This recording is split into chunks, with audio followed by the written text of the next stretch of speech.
మనం కూడా లోకాన్ని చూస్తుంటాం. చాలా దినాలుగా మనం చెప్పుకుంటూ వచ్చినాం.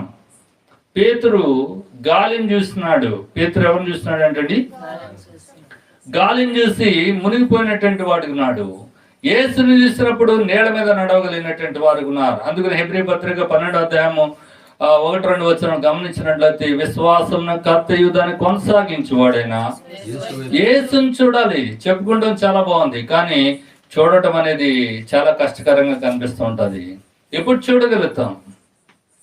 చూడగలుగుతాము అని అంటే, పలుమార్లు మన పరిస్థితులన్నీ కూడా తారాస్థాయికి వచ్చేసిన తర్వాత 121వ కీర్తనలో భక్తుడు చెప్పిన రీతిగా, కొండల తట్టు నా కనులెత్తుచున్నాను కానీ నాకేం దొరకలేదు, సహాయం దొరకలేదు. లోకమంతా తిరిగి అన్ని జిమ్మిక్కులన్నీ కూడా అయిపోయిన తర్వాత అప్పుడు అంతా జీరోలోకి వచ్చాక అప్పుడు ఏం చేస్తూ ఉంటాం, మనము దేవుని వైపు చూస్తూ ఉంటాము.